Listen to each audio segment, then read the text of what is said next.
Bien, ese es el tema que vamos a abordar en esta mañana. Vamos a hablar sobre el trastorno del espectro autista. Y como estábamos escuchando en la nota, pues 1 de cada 160 niños es quien recibe este tipo de diagnóstico. Está conmigo también la licenciada Jacqueline Chávez. Ella es neuropsicóloga y qué gusto poderla recibir. Bienvenida. Buenos días, encantada de estar acá compartiendo en este día que se conmemora el Día Mundial de la Concientización sobre el Autismo.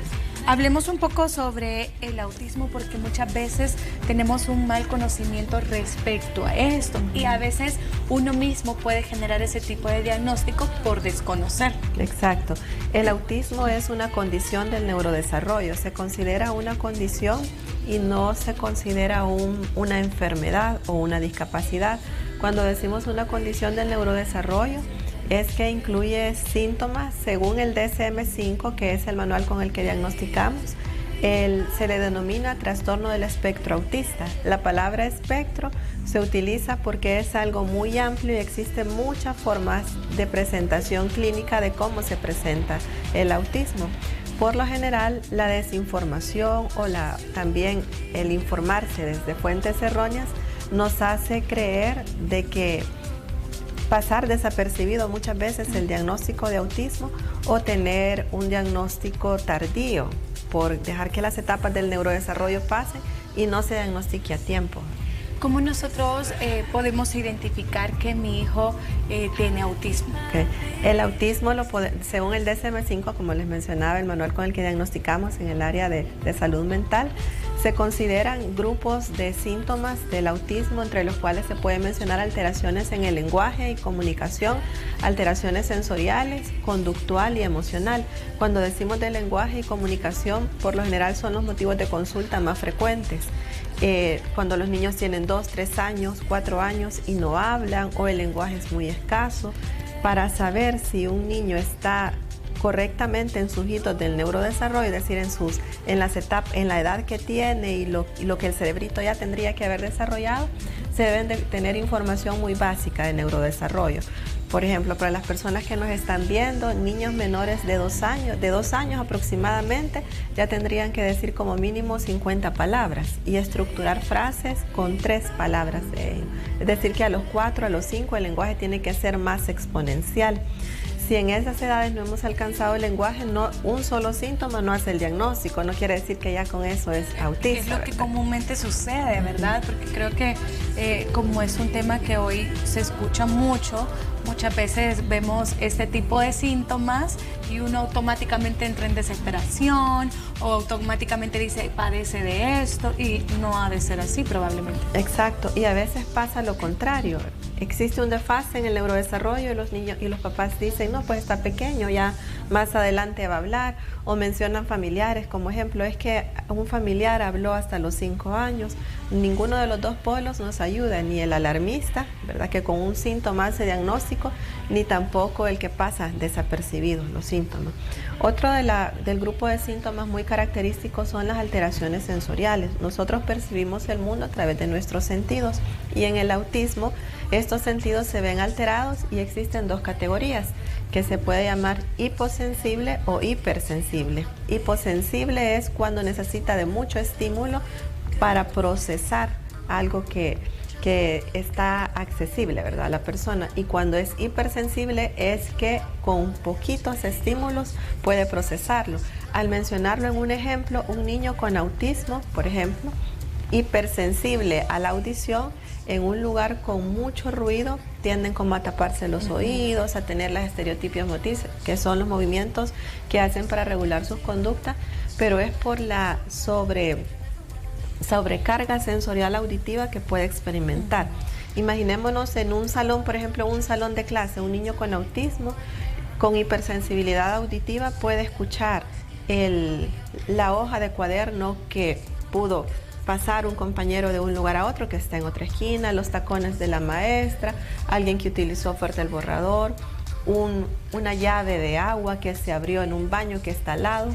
Entonces, si estamos mencionando estímulos muy pequeños que en alguien que no tiene autismo pasan desapercibidos, pero cuando existe una sobrecarga en los niños hipersensibles, pues eso les presentan las alteraciones conductuales. Y en el área emocional y conductual, los niños con autismo se les puede dificultar mucho reconocer sus emociones, habilidades sociales, el mantener el contacto visual cuando están interactuando con las demás personas. Y la forma para poder identificar si un niño, una vez mencionando estos síntomas, la forma para poder identificar si un niño presenta o no el diagnóstico, pues es una correcta evaluación clínica.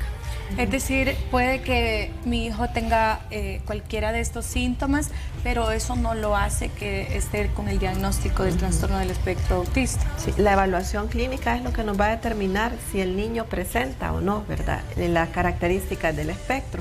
Alguien que lo tiene debe de tener exactamente todos juntos. Como por eso es que se denomina actualmente espectro, porque existen muchas manifestaciones. Pueden existir niños que de los síntomas el que esté gradualmente manifestado sea la alteración del lenguaje y algunas de las áreas sensoriales, pero no todos. En el autismo, en el área de neurodesarrollo se consideran los 5 sentidos básicos y agregamos 2, sentido vestibular y propioceptivo, que quiere decir de reconocimiento del propio cuerpo.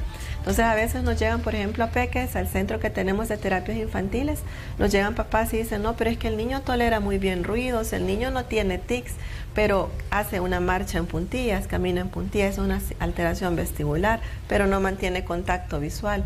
Entonces, la característica principal en esta fase diagnóstica es una buena evaluación clínica, ¿verdad? En donde por lo general no es en una sola sesión, sino que tenemos que hacer la entrevista con los papás, tenemos que hacer la intervención en este caso con el niño y muchas veces, en su mayoría, se complementa la evaluación de nuestra área con la evaluación de un neurólogo pediatra. Entonces ya con todo ese grupo de evaluaciones podemos determinar el diagnóstico. Y una parte muy importante no es solo el diagnóstico, sino el pronóstico. ¿Cuánto tiempo nos va a demorar las terapias? ¿Qué tipo de terapias son las que vamos a utilizar con él? Y para eso sí se necesita una intervención especializada. Aquí es donde nosotros vamos a conocer entonces ese grado que siempre mencionan, ¿verdad?, del autismo. Fíjense que por lo general sí se menciona lo de los grados, ¿verdad? Y como existe mucha información en internet, los papás siempre preguntan, a veces los papás, ¿qué grado de autismo puede tener? La información más reciente, más que en grados, nos lo agrupa en autismo de alto y de bajo funcionamiento. De alto funcionamiento quiere decir una persona, un niño completamente adaptado, que puede ir a su escuela regular, ya sea solo o con maestra sombra, que se puede comunicar. De bajo funcionamiento es por lo general cuando el grupo familiar buscó muy tarde su tratamiento y no ganó lenguaje en las edades que teníamos que haber ganado, autonomía, es decir, valerse por él mismo, iba a ser un niño un tanto dependiente de un grupo familiar. Entonces, ahí sí estamos hablando de un autismo de bajo funcionamiento, pero eso va a depender también de la evolución clínica. Por lo general nosotros en Peques lo que hacemos es, una vez definimos el diagnóstico, esperemos primer mes de evolución, tratamiento, para poder conversar con los padres sobre el pronóstico, que es lo que a veces siempre quieren saber a futuro, cómo va a ser el niño a futuro. Sí podemos nosotros tirar líneas, ¿verdad?, de directrices de aproximadamente cómo va a ser el niño, pero lo que importa es que solo va a tener una infancia y es la única etapa en la que el cerebro responde exponencialmente a todos los estímulos y en este caso los estímulos son todos los grupos de terapias con los que trabajamos. Muchas veces también hay ciertas confusiones, licenciada, con el TDAH y el trastorno espectro autista. ¿Por qué sucede esto? ¿Y cuáles son las diferencias marcadas que tienen estos dos padecimientos? Sí, el detalle está, como les mencionaba al inicio, que en el autismo existe una alteración conductual, pero la alteración conductual tiene sus criterios. Y el TDAH, como es un problema del área de conducta, ahí puede existir algo que se llaman diagnósticos. Pueden haber dos cosas. Puede haber un diagnóstico comórbido, que es cuando un niño puede presentar ambos combinado, o puede simplemente necesitar hacer un buen diagnóstico diferencial. El diagnóstico diferencial es responder la pregunta que usted me hace: ¿cuándo es autismo y cuándo es déficit de atención? la clínica es la que lo dirige todo. En el déficit de atención predominan la impulsividad, desatención, dificultad para concentración. Existen incluso tiempos, hay test específicos que nos miden los tiempos de atención de cada niño y es únicamente eso. No existe alteración en lenguaje, no existe alteración sensorial, todo se enmarca a la capacidad de atención y concentración. En cambio, en el autismo se le agrega, además de esas áreas, la falla en sensorial y las alteraciones en la comunicación y lenguaje. Me gustaría también que pudiese brindar, ya para ir finalizando, algunas recomendaciones para todos aquellos padres de familia que probablemente han recibido un diagnóstico sobre sus hijos, ¿verdad?, que padecen de este trastorno de espectro autista y cómo poder continuar con esto, porque muchas veces por lo mismo del internet o a veces lo que las personas nos comentan, lo podemos ver como algo sumamente grave y probablemente no sea así, porque también conocemos incluso casos muy exitosos de personas que también tienen este espectro y no ha habido ningún problema de desarrollo. Exacto. Es importante para las personas que nos están viendo, si tenemos el diagnóstico de autismo en casa, que busquemos todo el tratamiento clínico ideal e indicado, que consiste en terapias y también abordaje neurológico. No podemos tratar a un niño con autismo como alguien con una discapacidad, es un niño con todas las habilidades. De hecho, muchos personajes en la historia han tenido el diagnóstico de autismo, como Einstein, Mozart, Van Gogh, y son personajes en la historia que han dejado todo un legado, porque así como actualmente, sabe que este dato es importante que lo podamos comunicar, casi siempre se asociaba el autismo con el símbolo de rompecabezas. Actualmente ese símbolo es como que queda en desfase porque no les hace falta ninguna pieza. El autismo se representa con un símbolo del infinito por la razón que las posibilidades de ellos son infinitas. Un buen tratamiento clínico va a ser una balanza entre tratar lo que está alterado y no se ha ganado el momento, pero también potenciar las habilidades que ellos tienen.